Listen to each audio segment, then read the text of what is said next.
नमस्कार दोस्तों, स्वागत है आपका आज के मुख्य समाचार में, जिसमें सबसे पहली और बड़ी खबर में आपको बताएंगे कि गुलाम कश्मीर यानी कि पीओके में कट्टरपंथियों और पाकिस्तानी सेना की नजदीकियों का हो रहा है जनता द्वारा जमकर विरोध। दूसरी बड़ी खबर में आपको बताएंगे कि कुलगाम में जबरदस्त एनकाउंटर और 2 आतंकी कर दिए गए हैं ढेर, भारी मात्रा में मिला गोला बारूद। तीसरी बड़ी खबर में जिक्र होगा कि भारत चीन के बीच 12 जनवरी को होगी 14वें दौर की कोर कमांडर बैठक, हॉट स्प्रिंग को लेकर बनेगी बात। चौथी बड़ी खबर में जिक्र होगा कि 25,000 केंद्रीय बलों को चुनाव ड्यूटी के लिए भेजा जाएगा यूपी, और मतदान केंद्रों पर सैटेलाइट फोन का होगा इस्तेमाल। और इसी के साथ पांचवी बड़ी खबर में आपको बताएंगे कि बीजेपी का ट्वीट, हम में है दम, हम मथुरा को भी बनाएंगे। भाजपा के एजेंडे में अयोध्या, काशी के बाद अब मथुरा। दोस्तों, हर एक खबर की गहराई में आपको ले जाएंगे, लेकिन उससे पहले अगर आपको भी देश की सेना और पीएम मोदी पर पूरा भरोसा है और अगर आप भी ऐसा मानते हैं कि मोदी है तो हर जीत मुमकिन है, तो आप इस वीडियो को लाइक जरूर कीजिए और लाल बटन को दबा के चैनल को सब्सक्राइब कर लीजिए अगर चैनल पर नए हैं तो, और घंटी बजाकर कमेंट में लिखिए जय हिंद। दोस्तों, रुक करते हैं सबसे पहली और बड़ी खबर की तरफ। गुलाम कश्मीर में कट्टरपंथियों और पाकिस्तानी सेना की नजदीकियों का हो रहा है जमकर विरोध। जी हां दोस्तों, पाकिस्तान के कब्जे वाले गुलाम कश्मीर के कई स्थानीय लोगों और कार्यकर्ताओं ने स्थानीय प्रशासन की उपेक्षा करने पर पाकिस्तान सरकार की जमकर आलोचना की है। साथ ही कट्टरपंथियों और पाकिस्तानी सेना के बीच नजदीकियों का भी जमकर विरोध किया है। तो दोस्तों, आपको बता दें कि पीओके में पाकिस्तानी सेना और कट्टरपंथियों का हो रहा है विरोध। रुक करते हैं अगली बड़ी खबर की तरफ। कुलगाम एनकाउंटर में 2 आतंकवादी कर दिए गए ढेर, भारी मात्रा में मिला गोला बारूद। जी हां दोस्तों, जम्मू कश्मीर के कुलगाम में रविवार शाम को सुरक्षा बलों और आतंकियों के बीच मुठभेड़ हुई है, जो कि अब खत्म हो गई। मुठभेड़ में 2 आतंकवादी मारे गए। मुठभेड़ वाली जगह से हथियार और गोला बारूद समेत अन्य आपत्तिजनक सामग्री बरामद हुई है। पुलिस के एक प्रवक्ता ने बताया कि आतंकवादियों की मौजूदगी की जानकारी मिलने के बाद सुरक्षा बलों ने कुलगाम जिले के हसनपुरा गांव में घेराबंदी कर तलाशी अभियान शुरू किया था। तलाशी अभियान के दौरान आतंकवादियों ने सुरक्षा बलों पर गोलियां चला दी, और जिसके बाद सुरक्षा बलों ने भी जवाबी गोलाबारी की और मुठभेड़ शुरू हो गई। प्रवक्ता ने बताया कि मुठभेड़ में 2 आतंकी मारे गए हैं और उनकी पहचान का पता लगाया जा रहा है। ये भी पता लगाने की कोशिश की जा रही है कि उनका संबंध किस संगठन से था। दोस्तों, रुक करते हैं अगली बड़ी खबर की तरफ। भारत चीन के बीच 12 जनवरी को होगी 14वें दौर की कोर कमांडर बैठक, हॉट स्प्रिंग को लेकर बनेगी बात। जी हां दोस्तों, भारत पूर्वी लद्दाख में सैन्य तनाव को शांत करने के लिए सैन्य वार्ता के अगले दौर में चीन के साथ सार्थक बातचीत की उम्मीद कर रहा है, और इस मामले से परिचित अधिकारियों ने सोमवार को ये जानकारी दी।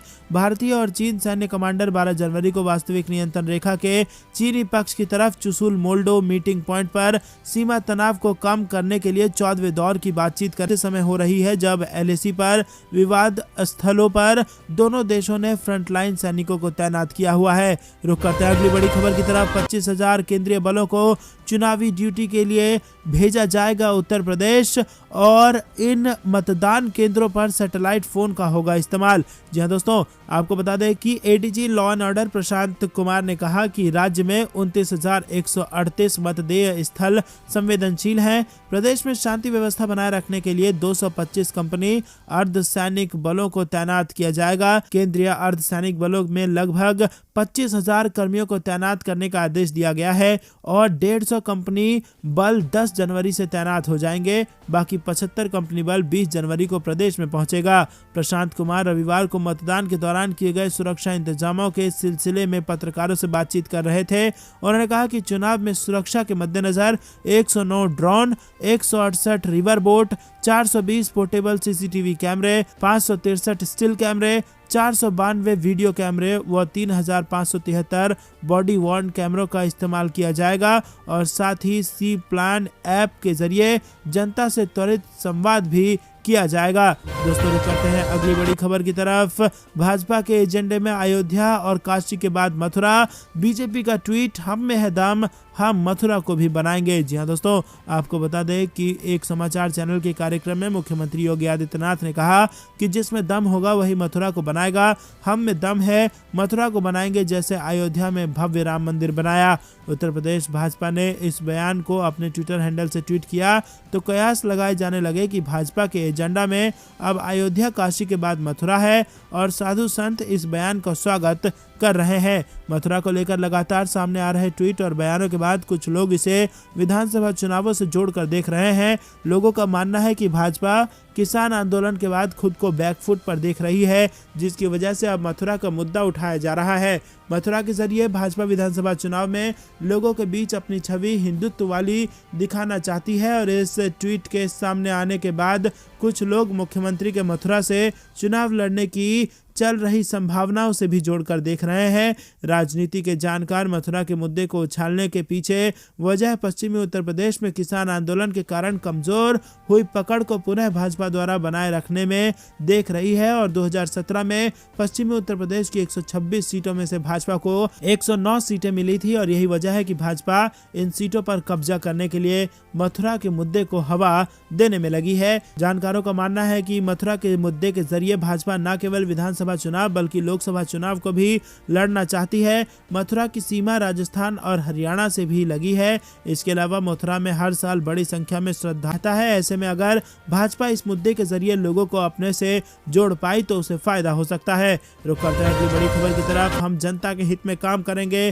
कुर्सी की परवाह नहीं करेंगे, मुख्यमंत्री योगी आदित्यनाथ का बड़ा बयान। जी हां दोस्तों, उत्तर प्रदेश विधानसभा चुनाव को लेकर राज्य में सियासी पारा चढ़ चुका है और इस सियासी सरगर्मी के बीच आज तक के खास कार्यक्रम पंचायत आज तक 2022 में सूबे के मुख्यमंत्री योगी आदित्यनाथ ने शिरकत की और योगी है तो यकीन है सेशन में सीएम योगी ने कहा कि बीजेपी 3/4 प्रचंड बहुमत से सरकार बनाएगी। पिछले चुनाव में आप मुख्यमंत्री का फेस नहीं थे। इस सवाल पर मुख्यमंत्री योगी ने कहा कि अभी चुनाव की तैयारी चल रही है। हमारी डबल इंजन की सरकार ने जो काम किया उसे लगातार बढ़ा रहे हैं। महत्वपूर्ण ये भी है कि भारतीय जनता पार्टी जीतनी चाहिए। मुख्यमंत्री कोई भी बने, बीजेपी अपने मुद्दे पर चुनाव लड़ती है। मुख्यमंत्री योगी ने कहा कि हम जनता के हित में काम करेंगे, हमें कुर्सी की परवाह नहीं है। मुख्यमंत्री योगी ने कहा कि हमने प्रदेश में कानून व्यवस्था बदली है।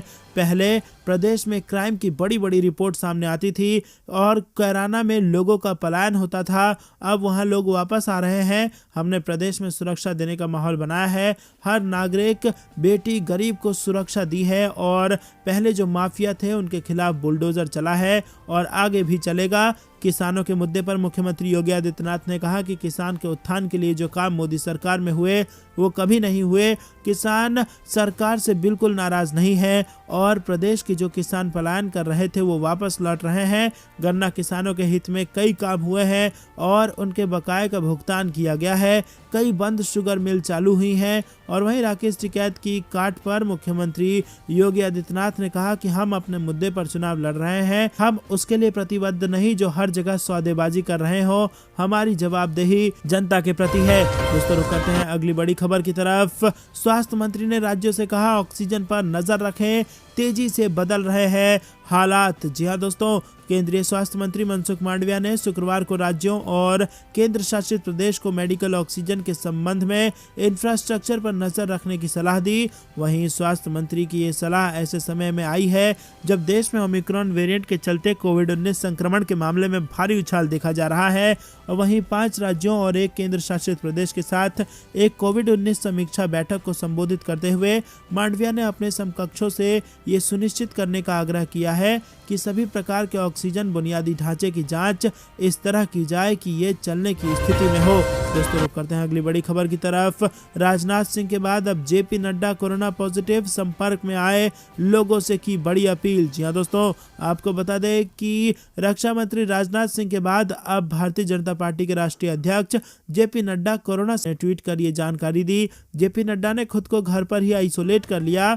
बता दें कि जेपी नड्डा उत्तर प्रदेश के पार्टी पदाधिकारियों के साथ कल उन्हें बैठक करनी थी लेकिन अब उनको आइसोलेट होना पड़ा है। नड्डा ने ट्वीट कर कहा कि शुरुआती लक्षण दिखने पर मैंने अपना कोविड टेस्ट करवाया, मेरी रिपोर्ट पॉजिटिव आई है और अभी मैं स्वस्थ महसूस कर रहा हूं। डॉक्टर की सलाह पर मैंने खुद को आइसोलेट कर लिया है।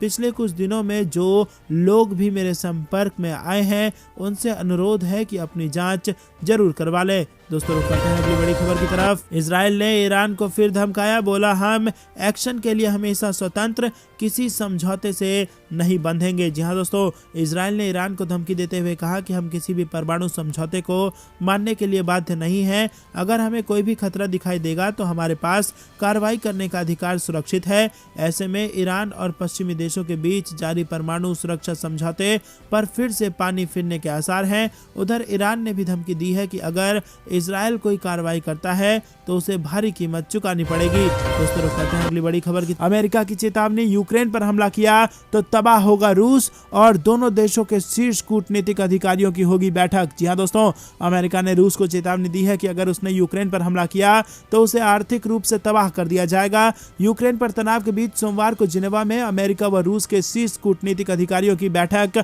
होने वाली है, लेकिन बैठक से पहले बाइडेन प्रशासन ने साफ कर दिया कि रूस के यूक्रेन में पीछे हटने तक कोई समझौता नहीं होगा। बाइडेन प्रशासन ने कहा कि अगर रूस पीछे नहीं हटता है तो अमेरिका यूरोप में अपनी रणनीतिक उपस्थिति में बढ़ोतरी करेगा। वहीं अगर रूस पीछे हटता है तो बाइडेन प्रशासन यूक्रेन में मिसाइलों की तैनाती और पूर्वी यूरोप में नाटो के सैन्य अभ्यासों में कमी लाने पर रूस के साथ चर्चा के लिए तैयार है। तो दोस्तों, यहाँ पर दो सुपर पावर एक दूसरे से कर रहे हैं मुलाकात और अमेरिका ने दे दी है चेतावनी। रुक करते हैं अगली बड़ी खबर की तरफ। सीमा पार से पाकिस्तान की नापाक साजिश, देश में सांप्रदायिक माहौल बिगाड़ने की कर रहा है कोशिशें। जी हां दोस्तों, आपको बता दें कि भारत के खिलाफ सीमा पर बैठा पाकिस्तान नापाक साजिश रच रहा है। भारत में सांप्रदायिक नकारात्मकता फैलाने के लिए पाकिस्तान ट्विटर का सहारा ले रहा है। दिल्ली पुलिस ने रविवार को कहा कि पाकिस्तान स्थित ट्विटर हैंडल देश भर में सांप्रदायिक विद्वेष फैलाने का अभियान चला रहे हैं और दिल्ली पुलिस के IFSO स्पेशल सेल के डीसीपी KPS मल्होत्रा ने रविवार को नागरिकों को सलाह दी है कि वो ऐसी भ्रामक सूचनाओं पर भरोसा न करें। दोस्तों, रुक करते हैं अगली बड़ी खबर की तरफ, जो कि जम्मू कश्मीर से आ रही है। 8 घंटे से ज्यादा चली कुलगाम मुठभेड़, 2 आतंकियों का खात्मा, हथियार भी बरामद। जी हां दोस्तों, आपको बता दें दक्षिण कश्मीर के कुलगाम जिले के हसनपुरा में सुरक्षा बलों ने रविवार 8 घंटे से अधिक चली मुठभेड़ में आधी रात बाद 2 आतंकियों को मार गिराया। मारे गए अभी नहीं हो सकी है। रात होने के कारण सुरक्षा बलों ने पूरे इलाके को घेर रखा था और ये इस साल की 8वीं मुठभेड़ है। नए साल के पहले सप्ताह में अब तक 13 आतंकी मारे जा चुके हैं, जिसमें ज्यादातर जैश-ए-मोहम्मद और लश्कर-ए-तैयबा के टॉप कमांडर शामिल हैं। पुलिस के अनुसार रविवार को सुरक्षा बलों को हसनपुरा गांव में आतंकियों की मौजूदगी की सूचना मिली थी। इसके बाद सुरक्षा बलों ने संयुक्त रूप से इलाके की घेराबंदी कर तलाशी अभियान चलाया और इसी दौरान छिपे दहशतगर्दों ने फायरिंग शुरू कर दी। सुरक्षा बलों ने भी जवाबी कार्रवाई की। मौसम खराब होने और अंधेरा होने के कारण गांव से आने जाने के सभी रास्ते सील कर दिए गए और इस बीच रात लगभग 1 बजे सुरक्षा बलों की घेराबंदी तोड़कर भागने के प्रयास में 2 आतंकी मारे गए। रुक करते हैं अगली बड़ी खबर की तरफ, लेकिन दोस्तों उससे पहले देश की सेना को सैल्यूट, कमेंट में जय हिंद जरूर लिखेगा। रुक करते हैं अगली बड़ी खबर की तरफ, जो कि राजस्थान से आ रही है। मरुधरा की धरती पर लहराएगा दुनिया का सबसे बड़ा तिरंगा। 15 जनवरी को जैसलमेर में होगा इसका ध्वजारोहण। जी हां दोस्तों, देश की स्वतंत्रता को 75 साल पूरे होने के उपलक्ष्य में राजस्थान के जैसलमेर जिले में सेना युद्ध संग्रहालय के पास पहाड़ी की चोटी पर खादी से बना दुनिया का सबसे बड़ा तिरंगा फहराया जाएगा। 15 जनवरी को सेना दिवस पर 225 फीट लंबा और 150 फीट चौड़ा झंडा फहराया जाएगा, जिसका वजन लगभग 1000 किलोग्राम है। बता दें कि झंडा खादी ग्रामोद्योग ने बनाया है। वहीं मीडिया रिपोर्ट के मुताबिक जैसलमेर में सेना के स्टेशन के पास जोधपुर राष्ट्रीय राजमार्ग पर एक पहाड़ी पर यह झंडा फहराया जाएगा। झंडे को लगाने के लिए दर्जनों मजदूर और JCB मशीनें काम में जुटी हुई हैं। बताया जा रहा है कि झंडा लगभग 37,500 वर्ग फुट एरिया में फैला है। दोस्तों, रुक करते हैं अगली बड़ी खबर की तरफ, जो कि उत्तर प्रदेश के चुनाव से जुड़ी आ रही है। दिल्ली में बीजेपी करेगी बड़ा मंथन। जी हां दोस्तों, यूपी में जारी होगा उम्मीदवारों की पहली लिस्ट। ये बेहद बड़ी खबर निकल के आ रही है। आपको बता दें कि बीजेपी दिल्ली में बड़ा मंथन करने जा रही है और यूपी के मुख्यमंत्री योगी आदित्यनाथ, उप मुख्यमंत्री केशव प्रसाद मौर्य, प्रदेश अध्यक्ष स्वतंत्र देव सिंह और सुनील बंसल दिल्ली आएंगे। 13 जनवरी को बीजेपी की केंद्रीय चुनाव समिति की बैठक होगी। उसके बाद बीजेपी की पहली लिस्ट जारी हो जाएगी।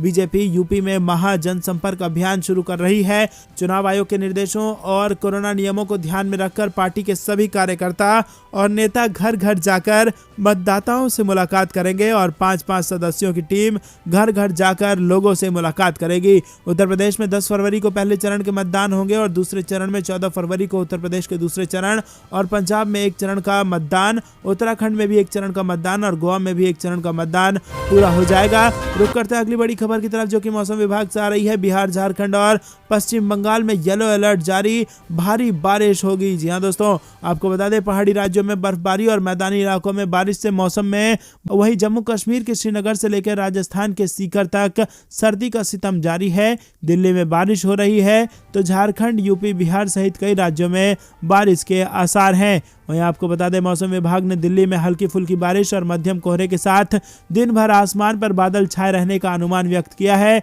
कश्मीर घाटी में भी कड़ाके की ठंड है। उत्तर कश्मीर स्थित गुलमर्ग रिजॉर्ट में भीषण ठंड के साथ ही घाटी के अधिकतर हिस्सों में न्यूनतम तापमान जमाव बिंदु से नीचे रहा और मौसम विज्ञान विभाग के अधिकारियों ने सोमवार को बताया कि गुलमर्ग रिजॉर्ट में लगातार दूसरे दिन न्यूनतम तापमान 0 से 10 डिग्री सेल्सियस नीचे दर्ज किया गया है। वहीं दोस्तों आपको बता दें कि उड़ीसा के कुछ जिलों में 10 जनवरी को वर्षा होने की संभावना है। तो दोस्तों रुक करते हैं अगली बड़ी खबर की तरफ। अरबों खरबों की कमाई और 1 रुपए का भी टैक्स नहीं, अब सामने आया चीनी फोन कंपनियों का गोरख धंधा और सरकार ने शुरू कर दी इसको लेकर जांच। जी हां दोस्तों, देश के मोबाइल फोन मार्केट में चीनी कंपनियों का दबदबा है और इनमें Xiaomi, ओप्पो और वीवो शामिल है। भारत में ये कंपनियां दोनों हाथों से कमा रही हैं लेकिन एक भी पैसे का टैक्स नहीं देती है। अब सरकार ने इन कंपनियों के गोरख धंधे को उजागर करने के लिए एक विस्तृत जांच शुरू कर दी है और ये जांच कई एजेंसियां कर रही है। इन कंपनियों पर पिछले कुछ वर्षों के दौरान नियामकीय फाइलिंग और दूसरी तरह की रिपोर्टिंग में अनियमितता बरतने का आरोप है। साथ ही उनकी बिजनेस प्रैक्टिसेस की भी जांच की जाएगी और चीनी कंपनियों पर आरोप है कि उन्होंने अपनी इनकम के बारे में जानकारी छिपाई है और टैक्स से बचने के लिए प्रॉफिट की जानकारी नहीं दी है और भारतीय बाजार में घरेलू इंडस्ट्री को तबाह करने के लिए अपने दबदबे का इस्तेमाल किया है। रुक करते हैं अगली बड़ी खबर की तरफ। अब ओमिक्रॉन के भाई का कहर तेजी से डेल्टा की जगह ले रहा है ओमिक्रॉन का नया वेरिएंट। दोस्तों रुक करते हैं अगली बड़ी खबर की तरफ। रोज का आंकड़ा 2 लाख के करीब। दिल्ली में लॉकडाउन पर शुरू हो सकता है फैसला, बूस्टर डोज लगाना कर दिया गया है शुरू। जी हां दोस्तों, देश भर में रविवार को 1,75,000 कोरोना केस सामने आए और पिछले 226 दिनों में यह सबसे बड़ा आंकड़ा है। कोरोना की तीसरी लहर के बढ़ते आसार के बीच सोमवार से देश में बूस्टर डोज लगना भी शुरू हो गया है। देश में सोमवार से हेल्थ केयर वर्कर्स और 60 से ज्यादा उम्र के लोगों की तीसरी बूस्टर डोज दी जाएगी। दिल्ली में कोरोना संक्रमण की दर 23% से ज्यादा हो चली है। बीते 2 दिनों में यहां 20,000 से ज्यादा कोरोना केस सामने आ रहे हैं। वहीं महाराष्ट्र में बीते 24 घंटे के अंदर 44,000 से ज्यादा नए केस सामने आ गए हैं। आपको बता दें दोस्तों कि पश्चिम बंगाल में भी संक्रमण बहुत तेजी से बढ़ता जा रहा है। बंगाल में 24 घंटे के अंदर 24,287 नए केस सामने आए हैं और यहां पॉजिटिविटी रेट 34% के आसपास पहुंच चुका है और इसी प्रकार से कर्नाटक में भी हालात बिगड़ते जा रहे हैं। रुक करते हैं अगली बड़ी खबर की तरफ। कोरोना की वैक्सीन की तीसरी खुराक की शुरुआत हो चुकी है आज से। ज्यादा खुराक ऐसे बुजुर्गों को दी जाएगी जिन्हें गंभीर रूप से बीमारी है। 60 साल के ऊपर वाले बुजुर्गों और सभी स्वास्थ्य कर्मियों को तीसरी डोज दी जाएगी। दूसरी और तीसरी खुराक के बीच 39 हफ्ते का अंतर होना चाहिए और एक बात और अहम है कि जिस वैक्सीन की पहली डोज लगी है तीसरी खुराक भी उसी वैक्सीन की लगेगी। तीसरी खुराक के लिए सर्टिफिकेट की जरूरत नहीं। तीसरी खुराक के लिए कोविन पोर्टल पर नए रजिस्ट्रेशन या किसी डॉक्टर से सर्टिफिकेट की जरूरत नहीं है। जो योग्य लोग हैं वो सीधे टीकाकरण केंद्र जाकर या ऑनलाइन अपॉइंटमेंट ले सकते हैं और तीसरी लहर के खतरे के बीच बूस्टर डोज को काफी महत्वपूर्ण माना जा रहा है। दोस्तों रुक करते हैं अगली बड़ी खबर की तरफ जो कि पाकिस्तान से आ रही है। पाकिस्तान में लोगों के लिए आई बुरी खबर, हो गया है बड़ा काम। जी हां दोस्तों, पाकिस्तान में लोगों पर तगड़ी मार पड़ी है। वहां पहले ही महंगाई से बुरा हाल है और ऐसे में सरकार ने लोगों के लिए एक और झटका लोगों को दिया है। पाकिस्तान के इकोनॉमिक कोऑर्डिनेशन कमेटी ने कन्वेंशन इंजन वाली कारों के साथ साथ इलेक्ट्रिक व्हीकल और हाइब्रिड व्हीकल सहित इंपोर्टेड कार पर भारी टैक्स लगाने को मंजूरी दे दी है। रुक करते हैं अगली बड़ी खबर की तरफ। चुनाव आयोग से छुपाई करोड़ों रुपए की विदेशी चंदे की जानकारी, शहबाज शरीफ ने मांग लिया इस्तीफा। जी हां दोस्तों, बेहद बड़ी खबर पाकिस्तान से आ रही है। पाकिस्तान तहरीक इंसाफ पार्टी के अध्यक्ष और प्रधानमंत्री इमरान खान को विदेशी चंदे की जानकारी छुपाना भारी पड़ रहा है।